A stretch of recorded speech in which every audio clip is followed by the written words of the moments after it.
ସ୍ତ୍ରୀର ତଣ୍ଟି ଚିପି ହତ୍ୟା କରିଦେଲା ଶୈତାନ ସ୍ୱାମୀ। ସାମାନ୍ୟ କଳହକୁ ନେଇଗଲା ସ୍ତ୍ରୀର ଜୀବନ। ସ୍ତ୍ରୀକୁ ମାରି ସାରିବା ପରେ ଫେରାର ମଧ୍ୟ ହୋଇଗଲା।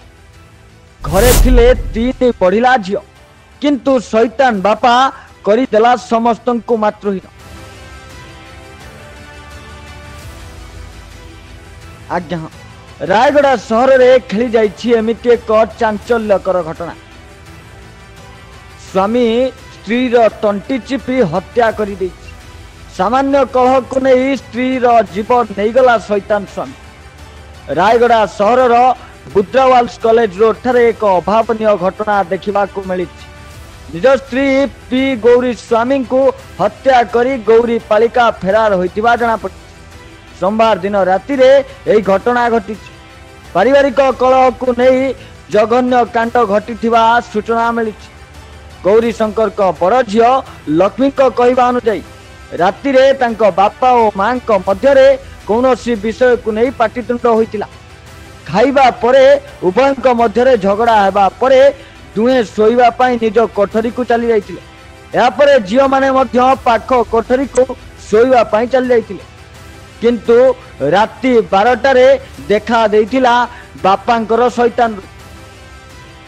ठीक राति 12:30 बेले बापा गौरी पालका तुम मां को घर भितर मरिकी पड़ी कही घर फेरार हो जाइतिले शैतान बापा।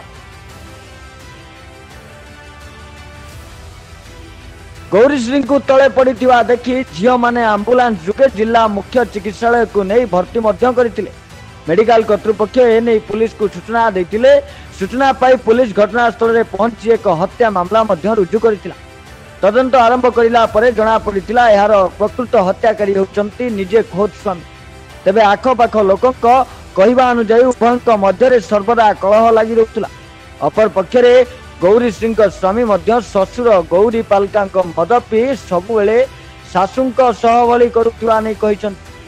एठारे प्रकाश जे मृत गौरीश्री 3 झील मध्य बड़ झील बह हो सारी बेले आउ जड़े युक्त 3 और अन्य जड़े युक्त 2 रे पड़ुवा नहीं सूचना मिली। 2 झील भविष्य को अंधार रे ठेली दे निज परिवार को बर्बाद कर साई पड़िशा निंदा करने गौरीश्री मृत्यु जुगो शोकर परिवेश खेली जाइए। फेरार गौरी पालका साइकेल मरामती और स्त्री जलखिया दुकान करी पेट भरण पोषण करुथिले। किंतु एमिटी हठात कौन होइतिला दुहींक मझिरे जेउथिपाई स्वामी को नवाको पड़ितिला स्त्री को जीवन। एई दुर्घटना रे रहितिला काहार भूल। वर्तमान पुलिस यार तदंत आरंभ करिछि एवं खूब शीघ्र यार फलाफल जनता मानक सामना को आनिबो बोली सूचना दै। Bureau report news 24/7।